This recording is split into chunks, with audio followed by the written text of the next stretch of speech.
महात्मा दत्तात्रेय जी यदु जी को उनके प्रश्नों के उत्तर दे रहे हैं और उन्होंने अपने तीसरे गुरु आकाश के लिए कहना प्रारंभ किया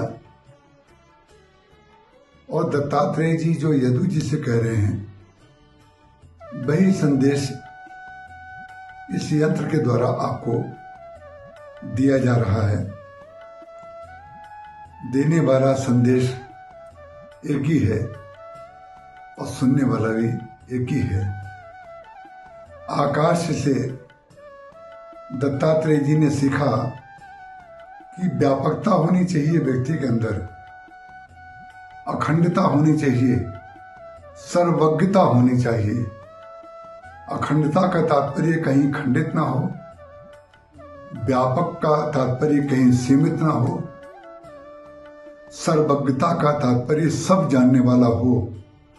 लेकिन अखंडता, व्यापकता और सर्वज्ञता के गुण होते हुए भी किसी भूत, किसी वर्तमान और किसी भविष्य में उसके साथ न हो। असंगता और साक्षी भाव आकाश का सर्वोच्च कोटि का उदाहरण है। दत्तात्रेय जी महाराज ने यदु जी से यही कहा कि आपको मेरे अंदर जो आनंद दिखाई दे रहा है, किसी प्रकार की चिंता और उद्वेग यदि आपको मेरे अंदर नहीं दिखाई दे रहा है, उसका तात्पर्य मैंने आकाश से ये सीखा है कि सबके सामने जाओ, सबको स्पर्श करो।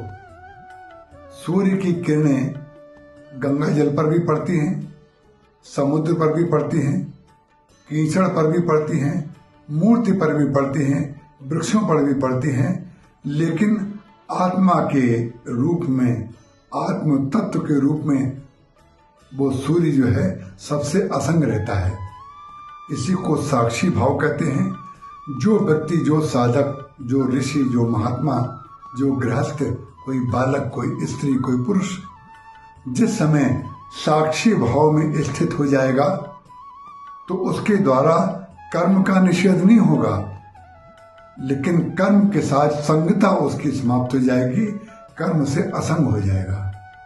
तो ये असंगता हमें आकाश से सीखनी है, जो दत्तात्रेय जी महाराज ने सीखी। जय श्री राम।